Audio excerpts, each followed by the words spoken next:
on NBA TV, and Coach Steve Kerr is with us. Coach, Draymond was here. He said that he doesn't know if necessarily one is more gratifying than the next, but he said this was the toughest. Did you feel that way about this? Oh, no question. Just trying to do this, 4 years in a row and getting to the finals 4 years in a row. There's a cumulative effect and a wear and tear, especially emotionally, that our guys felt. This was the first year where I felt like I couldn't reach them and motivate them, but I understood it because it's a long haul, and once we got to the playoffs, our defense picked up and we found our groove again. Steve, congrats on your third championship as a coach. Thank you. I'm just curious, when you play against LeBron James and the Cavs, is it changing up what you're doing? Is it just sort of stick to what we've been doing all along? What was your sort of game plan, if you don't mind sharing?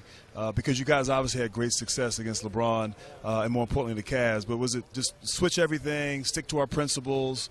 Was there anything in particular you guys were trying to accomplish going into the series? Yeah, I mean, to be honest, you just want to do the best you can with LeBron. You try to put pressure on him. You know he's going to get 30, 10, and 10 probably, and maybe more like he did in Game 1. But I think there's certain keys in every series that you go into, and I'll tell you what, we locked in on Kyle Korver.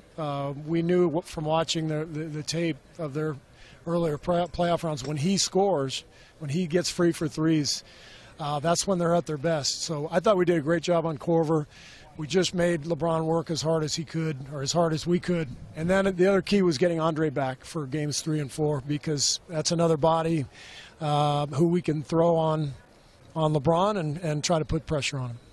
Congratulations, Coach. And we talked to Kevin Durant, and I asked him what was the best thing about the system, and he said the fact that you allowed him to be a full player and you trust him.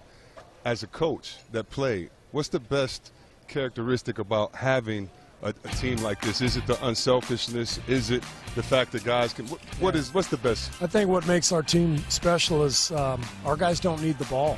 We got 4 All-Stars and another guy in Andre who's been a Finals MVP, and they can all play without the ball and they can all make plays. And when you have that combination, it puts a lot of pressure on the defense. Did you say after Game 1 or Game 2 that these dummies going to play the slip screen bad every single time, and all we got to do is keep running? We can get a layup every time. I knew you were coming with something. It's only been 4 years since we were working together, so I knew something was coming. No, but seriously, though, were you amazed? We're sitting here.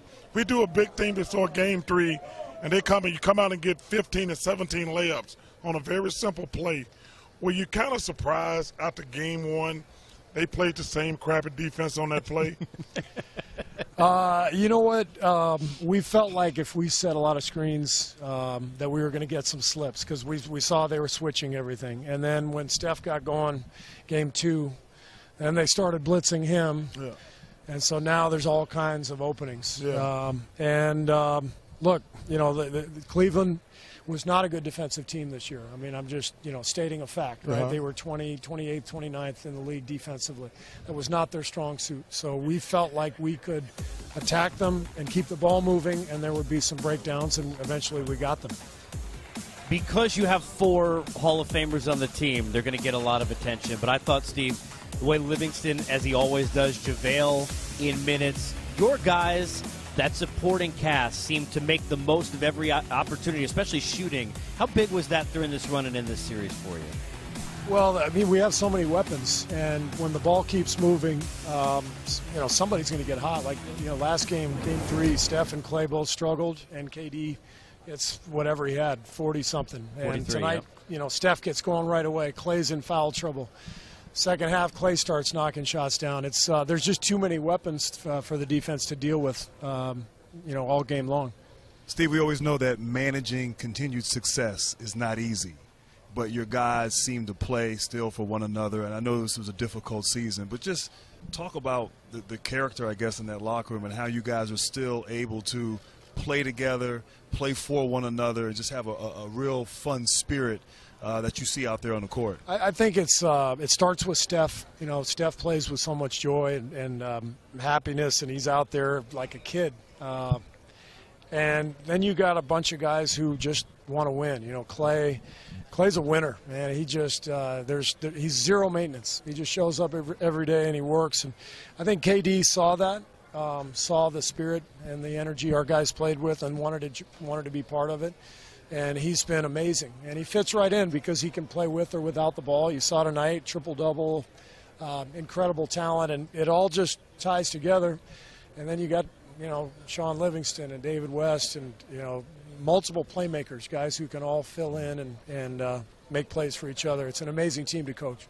Well, you say you had a hard time reaching the team this year, so you're probably going to have a harder time reaching next year. So you want to break some news and retire on TV tonight? My buddy Tom Tolbert told me I should just not even show up till All-Star break next year. And I'm thinking about that. Maybe I'll show up the first day of camp and just say, you guys are on your own till February. I'll see you then. Hey, I talked bad about you on TV one night. I'm going to admit this. You know, we've been together for a long time. Yeah. Love working with you. You're doing a fantastic job. But let me tell you something. When you disrespected my Phoenix Sun and let your players coach the game, I was hot. I'd have killed you back in the day, Steve. Coach, congrats. All right, thanks, guys. Enjoy this. 3 out of 4. Parade to come on Tuesday, the 12th. We continue with you. We're showing you some tweets on the show on what's been going on through social media. Congrats to my former teammate, Steve Kerr and the Warriors. That from Avery Johnson coming through on Twitter. We've seen a lot of people tweeting from around the NBA world in the basketball. Bruce Bochy, Hall of Fame manager to be, the skipper of the San Francisco Giants. Happy for the Dubs and Steve Kerr and their run.